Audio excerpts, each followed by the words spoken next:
If you can just lock in for the next 20 minutes and apply this 6-step holistic system in 2025, you can completely forget the regret of having wasted another year. This is literally everything I know for turning one's life around, and is the exact system I use with my coaching clients as well. So I'm super excited to share this with you today. The first step is building a strong foundation. Have you ever wondered why, even though you exactly know what to do to be healthier, happier, reach your goals, you just can't make yourself do the thing? I remember struggling with this a lot. In fact, to some extent, I still do. If I can just wake up early and just go to the gym and have a productive start to my day, everything would fall into place. But I just cannot get myself to get up early. And eventually, I realized that it's not because you're lazy or you lack in motivation, but because you have a weak foundation.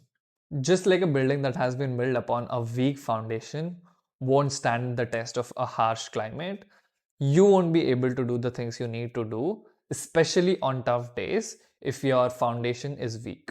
There are two elements of a strong foundation. The first one is emotions. In the past half a decade of working on myself, I've realized that everything and every action that we do is for a feeling, and everything that we don't do is also to avoid a feeling. You pursue your goals because that will make you feel accomplished, and you don't jump off a building because you fear death, which is also a feeling. When you don't do something, you probably think that you lack motivation or you're lazy. But psychologists have discovered that procrastination is not a problem with our time or motivation, but rather is a problem of our emotions. It's an emotion in the future that you're trying to avoid feeling by not doing the task. It may be the fear of failure, it may be the fear of judgment. Later in this video, I share this tool to overcome procrastination in 90 seconds by addressing the root cause of it, which are emotions. This is why I believe it is necessary to have a system in place to process the emotions we have stored up inside and the emotions that surface as and when they come up. The same way we maintain a healthy body by exercising daily and eating healthy, hopefully, we also have to maintain a healthy emotional body, which, to be frank, is not given enough value these days. All the specific tools to maintain and reach a healthy emotional body I share in the next step. The second aspect of a healthy foundation is a word you've probably heard a lot: dopamine. A healthy dopamine system is paramount for short term and long term goal pursuits. It also governs how happy or depressed we feel in a moment, so it feeds into our emotions. I know you've endlessly heard of the benefits of a healthy functioning dopamine system, so I won't trouble you with that. But here are the 4 things you can start doing today to maintain a good baseline dopamine level in your brains. The first one is get morning sunlight exposure as soon as you get up. This is the most important one and a non-negotiable for me personally. The second one is reduce the overstimulation through social media and highly stimulating foods. Don't stack stimulating or enjoyable activities. So an example would be going to the gym, drinking coffee, and also listening to music.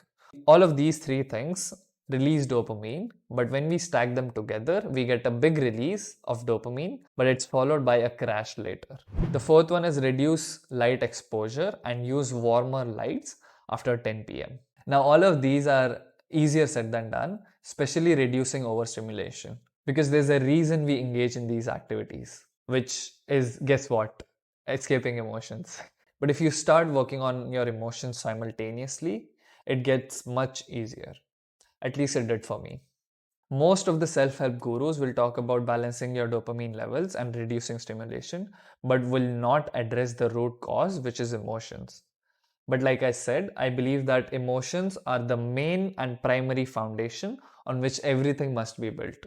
Now that we have the foundation sorted, let's talk about this Vedic system which you can start using to figure out where you can start your transformation in 2025. The PunchKosha theory says that humans comprises of 5 bodies or 5 layers. The first one is physical body, which includes our muscles, our brains, your immune system, etc. The second one is energy body, which includes the energy levels you experience in a day. The third one is emotional body, which are our emotions. The fourth one is intellectual body. This includes your thoughts, your beliefs, your mindsets, etc. And the fifth one is the spirit body, which is your awareness levels or your connection to God. All of these are interconnected, and we as humans function ideally when all of these are up and running and in balance. The crux of this theory is that we must tend to all of these bodies and work on ourselves in all of these levels to live happily and achieve our goals. If you want to start improving your life holistically using this theory, I think it's supremely helpful to just pick one system that you're the weakest in and then build that up bit by bit. Perhaps you're overweight. Maybe your energy levels are just shit and you cannot function on a day to day basis. Maybe your emotions are all over the place, you're stressed out or depressed. Or perhaps you have toxic mental chatter, you cannot focus and you have brain fog. Or maybe you feel discontent with life and see no meaning in it. Once you've narrowed down on the system you struggle the most in, I've made this chart which includes these habits and things you can start doing today to bring balance in that particular body system. And this by no means is an exhaustive list. These are just the practices and the habits that I've personally tried and found them to be extremely helpful. I explained some of these tools that I mentioned above in step number 5 and 6. If you're struggling to narrow down the system you're the weakest in, you can always start with the physical body system as it's the easiest to notice and feel the changes in. Now let me share a super fun exercise that will help you achieve your wildest of dreams this year. I picked this exercise up from the legend Tony Robbins in his book Awaken the Giant Within. If you want to achieve any goals in your life, this exercise is the best exercise I've personally come across. Research says that just writing down your goals on a piece of paper increases your likelihood of achieving them by 42%. But this exercise is just a steroid version of that. So instead of passively watching this video and intellectualizing this exercise, I want you to grab a pen and paper right now and follow along with me to really experience the power of this exercise. For the first part, I want you to become a kid again. And this is what I mean by that. I want you to write all the goals, all the dreams that you could ever have in your life and be totally unrealistic. Don't really give a shit at this step about whether you can achieve it or how you're going to achieve this goal. Just become a kid and just write wildest of dream that you've ever had. Write short-term goals, long-term goals and everything in between. I want you to pause this video, set off your stopwatch and do not let that pen stop for the next 5 minutes. At least 5 minutes. You can write for how much ever longer you want, but 5 minutes is the benchmark. Amazing. I bet you fucking love that. Now I want you to put a timeline to all of these goals and dreams. So if you're committed to achieving a goal in a year, write 1 next to it. If you're committed to achieving a goal in 10 years, put the number 10 next to it and so on. Remember, dreams are just goals. What? Goals are just dreams, but with a deadline. So take the next minute or so and put a timeline to all of those dreams. Now that you've given a timeline to all of these goals and dreams, I want you to pick the single most important goal this year, 2025. The one goal such that if you were to achieve that this year, it would make everything else unnecessary or easier. Now that you've selected the one goal you're committed to achieving this year, I want you to take the next 2 minutes or so to write down why you are absolutely committed to achieving it in 2025. Include things like why is this compelling to you? What will you gain by achieving it? What will you miss out if you don't achieve it? How will this contribute to people around you? And what will this do for your mission?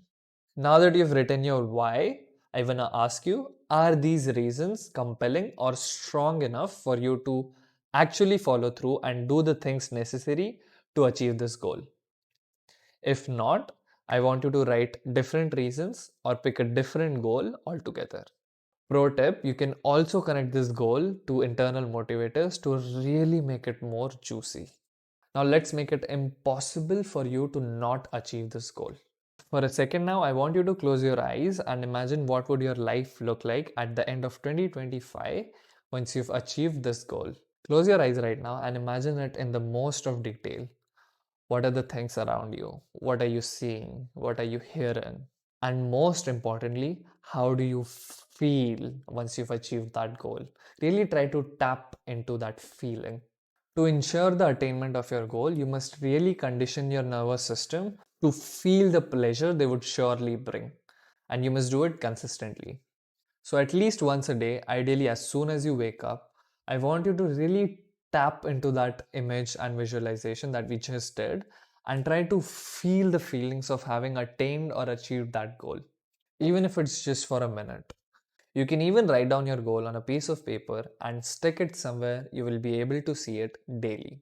This is the most important step that will make it a certainty that you achieve this goal this year, because it really primes and motivates your nervous system to take action towards achieving that goal.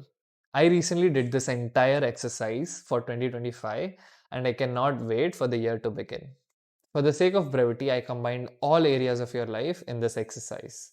But if there's any area in your life that you would like to specifically work on, maybe it's your finances, maybe it's your relationships, maybe it's your spiritual life, you can do these exact steps for that area as well.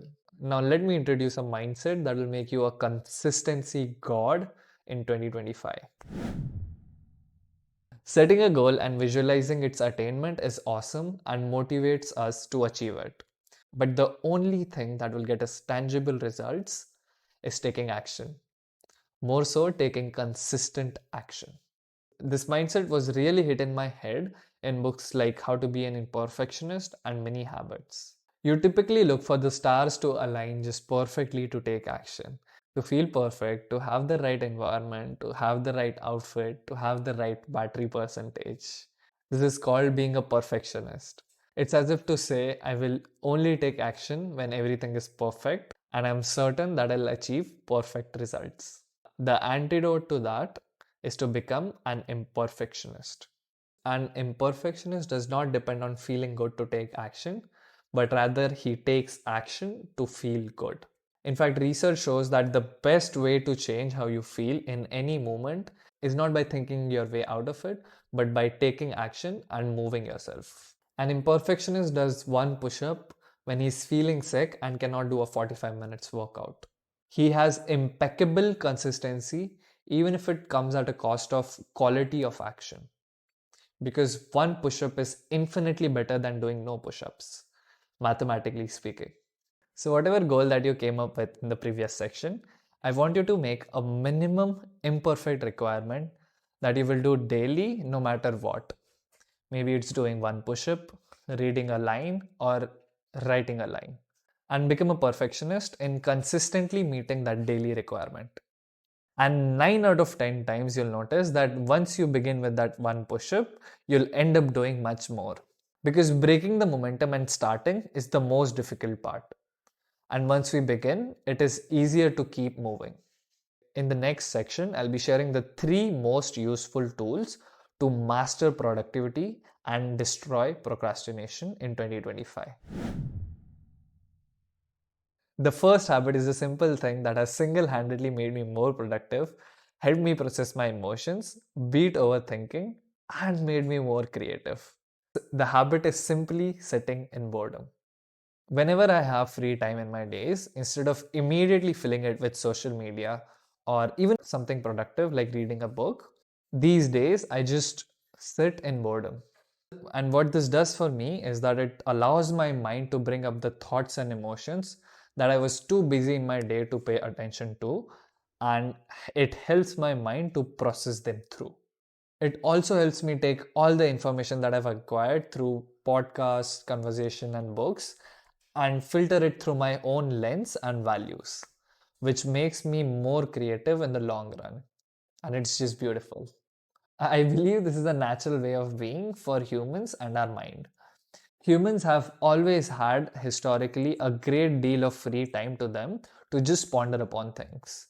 Maybe we were doing some manual chores that didn't require much awareness, but nonetheless, we always had time to think about things. But in current times, we are endlessly distracted by things, which leads to several problems, lack of awareness being the major one. This is why for me it's a must to have free time in my days, at least an hour where I just lie down or maybe go for a walk without any distractions and let my mind do its thing. But it's easier said than done. There's a study in which college students, if I'm not mistaken, were given a button to shock themselves and were given the option to sit idly with their thoughts and emotions. The students literally preferred shocking themselves electrically with the button over sitting idly. But this is where you can use boredom to become more productive. So if I'm trying to work and I find myself procrastinating and I really want to make myself work, the only alternative to it I keep for myself is absolute boredom, nothing else. No social media, no books, nothing. So if I don't work, I have to sit in boredom doing nothing. And about 10 to 15 minutes in, because boredom is such a stimulation devoid state, I just think to myself, fuck it, might as well work, and I get back to work. And this works every single time. It acts like a kick in my butt because, like I said, boredom is not the most fun experience. But if I were to pick anything more fun or entertaining than the work itself, it would make it nearly impossible for me to go back to work again. The second tool is something that you can use to break any negative habit. I formed it using the scientific principles mentioned in the book, The Willpower Instinct. I call it the mindfulness timer. So every time you find yourself being tempted to do the thing that you've planned and intended to not do, you can use the mindfulness timer to become more mindful and not indulge. So things like smoking, watching porn, or really any bad habit. Taking the example of watching porn, here are the 5 steps of mindfulness timer. Set a timer for 5 minutes whenever the urge to watch porn comes. And tell yourself that you're free to watch after 5 minutes. In these 5 minutes, remind yourself why you want to break the habit of watching porn. Find a healthier alternative of that activity that gives you the same payoff. It can be meditation, breath work, walk, socialize, doing push-ups, cold showers, anything. Or, this is my personal favorite, you can serve the urge. What this means is you can close your eyes and really tap into what the urge feels like in your body. And you'll notice that after a while, the energy of the urge runs out. After 5 minutes, see what you want to do. If you end up resisting, congratulate yourself. But if you end up giving in, be kind towards yourself and ask, what can I do better the next time? The 5-minute timer gives you the time to be mindful, and the healthier alternative gives you the relief or the payoff that you are looking for from porn or any bad habit. It's said that a habit cannot be broken but only replaced. The third tool destroys procrastination from its roots in 90 seconds. I call it the procrastination killer. This tool is based upon the research in Stanford University, which shows that the root cause of procrastination is really the emotions which are suppressed that we are reluctant to feel. And when we acknowledge, process, and get comfortable with these emotions, the resistance around the activity vanishes. There are 3 steps to the procrastination killer. The first one is to understand. Notice what specific times of the day and tasks you procrastinate on. Ask yourself, what emotions am I trying to avoid with this task? Some common ones are fear of failure, fear of judgment, even fear of success for that matter. The second step is release. Name the emotion out loud and notice where you feel in body. So you literally tell yourself, I am experiencing the fear of judgment, for example. Set a timer for 90 seconds and feel it fully without any judgment. You can even journal about your feelings and thoughts. Remember, emotions are not permanent, but temporary and transient states. The third step is action. Begin with a tiny step like an imperfectionist. Focus more on starting than completing the entire task. Procrastination killer is a beautiful way to strengthen the foundation of emotions that we talked about in the first step, while also continuing to make progress and take action. Now let's talk about the most underrated approach to productivity discovered by science. There was a study done in Carleton University, Canada, in which procrastination patterns of students were noticed. So the group which procrastinated but were kind on themselves after procrastinating on the first exam were much less likely to procrastinate on the final exam as compared to the group of students who procrastinated but were harsh, judgmental, and self-critical on themselves. Even I've noticed this with myself. As I started becoming more compassionate toward myself, I experienced exponential growth. It is because now there is much less guilt or shame around setbacks, and I can focus much more on how I can improve and grow and learn from an experience. Although self kindness and self love might feel like this weak ass feeling that makes us complacent, but research after research shows that it is self compassion and not self criticism that helps us learn and grow from our mistakes. Because you know what? It's human to make mistakes, but it's baller to learn and grow from them. Adopting a compassionate mindset towards myself was literally a game changer for me.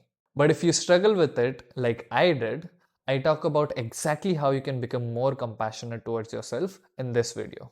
So if you want to become more self compassionate, you can click here.